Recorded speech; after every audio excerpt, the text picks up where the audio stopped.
Hello à tous, c'est Tutographisme, j'espère que vous allez bien et aujourd'hui on se retrouve pour la 5e vidéo de notre mini-série 5 raccourcis sur les logiciels de la suite Adobe et aujourd'hui on est sur Photoshop. Donc sans plus tarder, on passe au premier raccourci. Le premier raccourci va vous aider tout simplement à désélectionner un objet que vous avez sélectionné. Donc par exemple là j'ai sélectionné le fond avec une partie de la brosse à dents.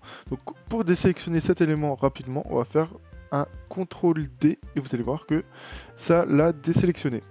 Deuxième raccourci, là vous allez voir qu'il y a deux manières de le faire. On va voir comment dupliquer un objet. Donc moi dans un premier temps je vais juste faire une forme pour l'exemple. Donc premier raccourci c'est tout simplement de faire un CTRL J et là vous allez voir que vous allez dupliquer la forme. Deuxième raccourci, ça va être de maintenir Alt et de faire clic gauche et de glisser la forme. Et ensuite, vous relâchez et vous voyez que vous avez dupliqué la forme. Alors certes, il y a le CTRL-C et CTRL-V, mais maintenant on le connaît assez. Et puis même Alt, clic, ça prend moins de temps que faire CTRL-C et CTRL-V. Et ça va vous permettre un peu de vous différencier aussi de ce raccourci qui est CTRL-C, CTRL-V, le raccourci que tout le monde connaît à force. Et justement, ces raccourcis-là vont vous faire gagner pas mal de temps sur vos montages. Troisième raccourci, là on va voir comment transformer, donc réduire, agrandir, faire une rotation de notre forme, tout simplement avec un raccourci qui va être le CTRL-T. Donc là vous allez voir que vous pouvez l'agrandir et le réduire, mais aussi vous pouvez faire une rotation.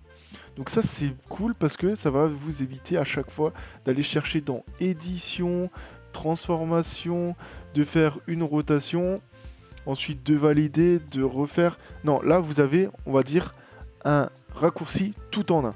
Quatrième raccourci, là on va voir comment modifier le niveau des couches de notre image. On va faire un CTRL L et vous accédez à la fenêtre niveau qui va vous permettre, comme je l'ai dit tout à l'heure, de modifier les différentes couches de notre image directement et lui apporter une autre atmosphère. Cinquième et dernier raccourci, ce raccourci va vous aider à renier, enfin plutôt à recadrer votre image. Par exemple, l'image que j'ai actuellement ne passera pas entièrement sur Instagram. Donc, on va faire la touche C tout simplement.